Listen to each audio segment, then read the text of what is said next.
স্বাগত জানাচ্ছি। আশা করি আপনি আমাকে শুনতে পাচ্ছেন।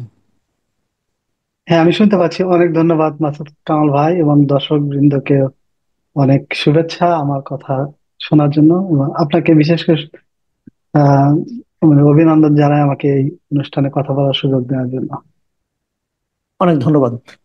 ডক্টর নিউটন, আমরা শুরুতে যে কথাটা নিয়ে বলতে চাই, আপনি যদি সংক্ষেপে আমাদের একটু এই যে পিয়ার পদ্ধতির দাবিটা, এটা আসলে পিয়ার পদ্ধতিটা কি সংক্ষেপে যদি একটু বলেন, এবং এর ভালো মন্দ দুই দিকটাই যদি আমাদের একটু, এবং আমাদের বর্তমানে যে প্রচলিত পদ্ধতি তার সঙ্গে এর পার্থক্যটা কি, বর্তমান পদ্ধতিতে সমস্যাটা কোথায়, বিকল্প পদ্ধতি কেন আমাদের চাইতে হবে, এগুলো যদি সংক্ষেপে একটা ধারণা যদি দেন, তারপরে আমরা অন্য প্রশ্নে যাই। পিআর তো প্রপোর্শনাল রিপ্রেজেন্টেশন কে সংক্ষেপে পিআর বলা হচ্ছে। তো আমাদের দেশে ইংরেজি শব্দ বেশি ব্যবহার করার চেষ্টা করা হয়, সেখান থেকে পিআর শব্দ হয়তো বেশি ব্যবহার করা হচ্ছে। তো এটা বাংলা তো হবে সংখ্যানুপাতিক প্রতিনিধিত্ব, তাই না? তো জি। আমরা হয়তো বা একটা সুন্দর বাংলা নাম এখানে ব্যবহার করতে পারতাম। হুম বাট হুম সেটা যাই হোক, আহ, কথা শুনে বোঝা যাচ্ছে যে যত পার্সেন্ট ভোট পাবে কোনো একটা দল, হুম তত পার্সেন্ট আসন পাবে, এরকমটা বোঝানো হচ্ছে।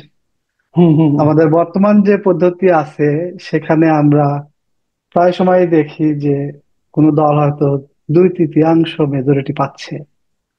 কিন্তু আমরা যদি তাদের প্রাপ্ত ভোটের দিকে তাকাই তাহলে কিন্তু দেখি না যে তারা 2/3 ভোট পাচ্ছে সারা দেশের মানুষের কাছ থেকে। রাইট। তাদের ভোট এ পর্যন্ত সর্বোচ্চ আমরা দেখেছি 40%, তাই না? বা 48% দেখেছি 2008-এর নির্বাচনে। তখনকার সরকারি দল পেয়েছে, বিজয়ী দল পেয়েছে 48%। আর তার আগে নির্বাচন 2001-এর নির্বাচনের তখনকার বিজয়ী দল পেয়েছে 40%। তো জি। যেখানে ভোটের সংখ্যা অর্ধেকও পার হয় না, কিন্তু আসন সংখ্যা কিন্তু 2/3 চেয়ে বেশি হয়ে হয়ে যায়। যায়, অথবা 2/3 হুম ছুঁয়ে যায়। তো এই যে তফাৎ, এই যে এক যাত্রায় দুই ফল, হুম এটা হুম কিন্তু হুম। একটা পদ্ধতির আসলে এক ধরনের দুর্বলতা প্রকাশ করে। তো এটা বোঝা যাচ্ছে যে আমাদের বর্তমান যে পদ্ধতি আছে সেটা এক রকমের সমস্যা আছে সেখানে। সেই সমস্যাটা অ্যাড্রেস করা দরকার, সমাধান করা দরকার, কিন্তু সেটার গ্রহণযোগ্য সমাধান কি হতে পারে সেটা নিয়ে নানা চিন্তা ভাবনা হতে পারে।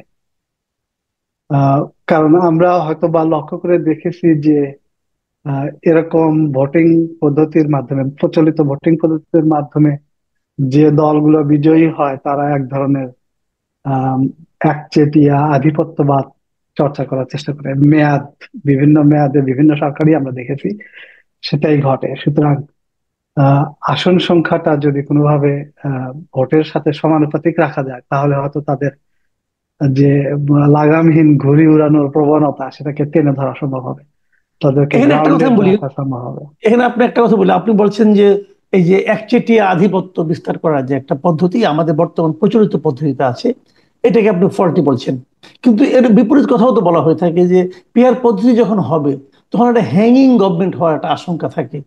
একটা আপনার একটা যে যে ধরনের ঘটনা আমরা নেপালে বারবার দেখছি, বছর যেতে না হ্যাঁ, যেতে একদল আরেক দলকে একটা আপনার ট্রেড হর্স হর্স ট্রেডিং এর মতো কেনাকাটা করছে, সরকার পড়ে যাচ্ছে। হ্যাঁ, হ্যাঁ, সেটাও তো একটা সমস্যা। হ্যাঁ। প্রতিটা পদ্ধতিরই কিছু সুবিধা আছে, কিছু অসুবিধা আছে। যেমন আপনি যেটা বলছেন ঠিকই বলছেন, যে পিআর পদ্ধতির ওইটা একটা সমস্যা আছে, যে ছোট ছোট অনেকগুলা দল যেহেতু আসন পেয়ে যাবে, তারা মিলে একাট্টা হয়ে যাবে। অথবা বাংলাদেশের আহ অবস্থায় যদি বিবেচনা করি, কোন দলই তো 50% আসন পাবে না, তাই না? কারণ তারা ফিফটি রাইট। পার্সেন্ট ভোট পায় না। তাহলে সরকার গঠন করবে কে, সেটা নিয়ে একটা সমস্যা দেখা দেবে। তখন দেখা যাবে ছোট দলগুলা একত্র হয়ে বড় দলকে এক ধরনের ম্যানিপুলেট করার চেষ্টা করবে। নানা রকমের হর্স ট্রেডিং এর কথা যেগুলো বলছে সেই সব বিষয় আসবে। সেটা হচ্ছে ওই পদ্ধতির অসুবিধা। আর আমাদের প্রচলিত পদ্ধতির অসুবিধা আমরা বললাম, কিন্তু ওই পদ্ধতির আবার সুবিধা আছে। পিআর পদ্ধতির আবার সুবিধা যেটা হচ্ছে যে এই যে এখন আমাদের একটা আসন, কোনো আসনে দেখা যাচ্ছে 7 লাখ ভোট, কোনো আসনে দেখা যাচ্ছে মাত্র হয়তো 1 লাখ বা 2 লাখ ভোট। এরকম কিন্তু ঢাকার আসনের দিকে তাকান বা সাতক্ষীরার আসনের দিকে তাকান, এরকম পাবেন। So, আসনগুলা কিন্তু সমান না, তাদের যে অনুপাত সেটা সমান না। আবার ভোটের সাথে আসন সংখ্যা মিলছে না। সুতরাং সব মিলায় এখানে যদি আমরা ন্যায্যতা এবং সুষম বন্টন দেখতে চায়, যে জনসংখ্যার সাথে প্রতিনিধিত্বের বন্টন, এটা তো ঠিক মতো হচ্ছে না, যেটা পিআর পদ্ধতি আমাদেরকে দেবে। তো আমরা রিসেন্টলি একটা লেখা লিখেছি, যেটা আপনি হয়তো নিজেও পড়েছেন, কাকবর জি, স্যার, আমি আমি, পড়েছি। আহ, আহ, আহ, ইয়া স্বাক্ষর শতাব্দী এবং ডক্টর ফারজানা আলম মিলে সেখানে আমরা বলার চেষ্টা করেছি, আসলে আমরা যদি দুটাকে হাইব্রিড করি, একটা মিশ্র পদ্ধতি ব্যবহার করি, সেটা বরং ভালো সুবিধা দেবে। তার কারণ সেটা আসলে আমাদেরকে দুই পদ্ধতির ভালো গুণাবলীকে একসাথে করার সুযোগ দেবে। জি। তো এই পদ্ধতিটা আর কি সংক্ষেপে একটু আমাদেরকে জানাবেন? এটা কি আমাদের দেশের জন্য অ্যাপ্লিকেবল? কি মনে হয় আপনার কাছে? আমরা সেটাই যুক্তি দেওয়ার চেষ্টা করেছি। সেটা আহ, নানা কারণে আহ, উম, আমাদের জন্য ভালো হতে পারে। প্রথমত, ওই পদ্ধতিতে যদি আমরা করি, আহ, আচ্ছা, আমরা হয়তোবা একটু খেয়াল করছি যে বড় দলগুলা কিন্তু পিআর পদ্ধতি চাইবে না, স্বাভাবিকভাবে চাইবে না, কারণ তারা তো সংখ্যাগরিষ্ঠতা পাবে না, সেখানে তারপরে যাবে না। অথচ ছোট দলগুলা আবার পিআর পদ্ধতির পক্ষে থাকবে, এটাই স্বাভাবিক প্রবণতা আমরা দেখব। তো জি। আমরা যদি একটা মিশ্র পদ্ধতিতে যাই, সেখানে যেটা হবে, বড় দলগুলো ঠিকই সংখ্যাগরিষ্ঠতা পাবে, কারণ এখনকার পদ্ধতিতে তো থাকছে।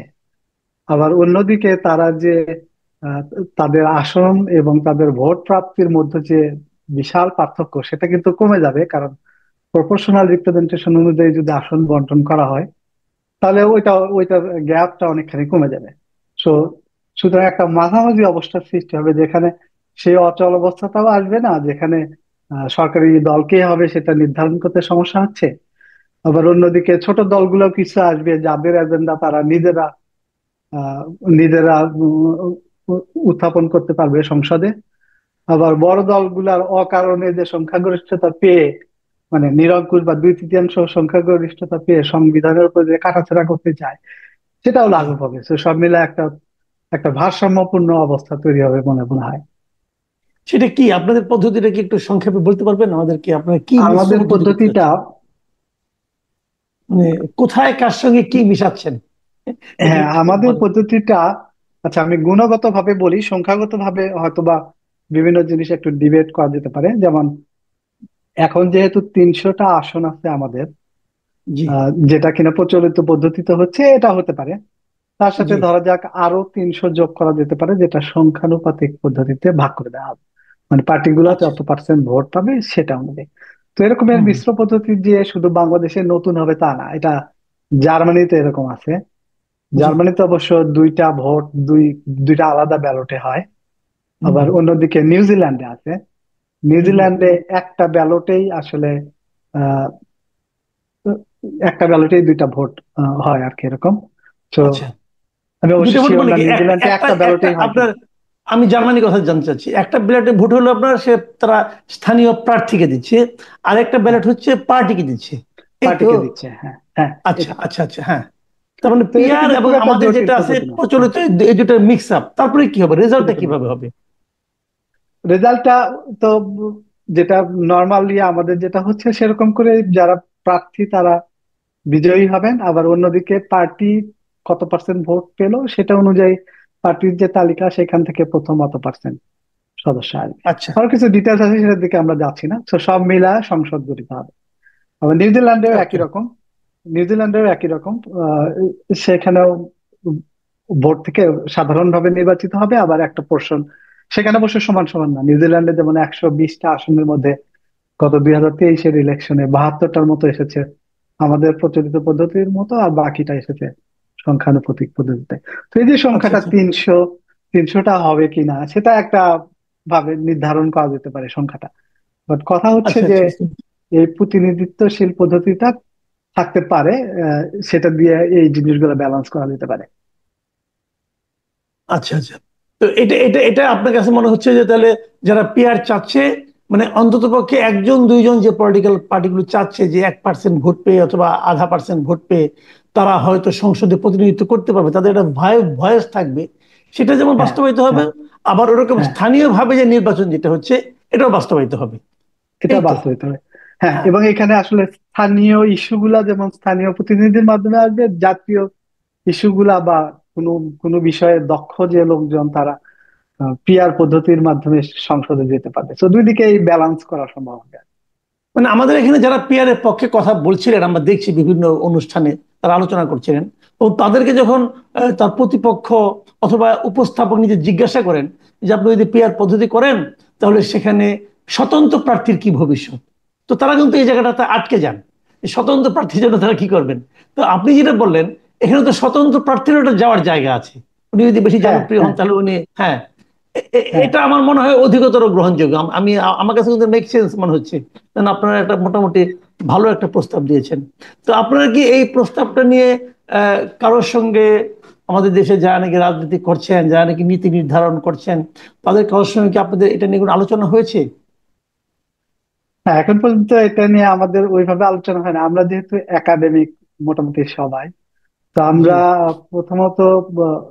প্রথমত প্রথম আলোতে একটা লেখা দিয়েছি এটা নিয়ে। অবশ্য আমরা একটা আহ, গবেষণা প্রবন্ধ লেখারও চেষ্টা করছি। সেটা নিয়ে জি। আজকে সারাদিন কাজ করছিলাম অবশ্য। তো আচ্ছা সেটা আচ্ছা। তো প্রবন্ধ আকারে আনার ইচ্ছা। হ্যাঁ, অবশ্যই এটা বড় আকারে আমরা বিভিন্ন জনের কাছে পৌঁছায় দিতে চাই। যেমন আপনার জি। থ্রুতে হয়তো অনেক লোকজন এটা জানবে। তারপরে জি। আরো অন্য লোকজন যদি আগ্রহী হয়। কারণ আমরা একাডেমিক, আমরা চেষ্টা করবো আমাদের আমাদের যে উপায় সেই অনুযায়ী যেভাবে এটাকে অন্যদের কাছে পৌঁছায় দেয়া। বাট যারা পিআর নিয়ে আগ্রহী এবং আরো ডিপলি বিষয়টাকে বুঝতে চান, তারা জি। অবশ্যই আমাদের লেখা পড়বেন, এবং যদি কোনো কোনো রকমের প্রশ্ন উত্থাপিত হয় সেগুলা আমরা জবাব দিতে আহ রাজি থাকবো আর কি।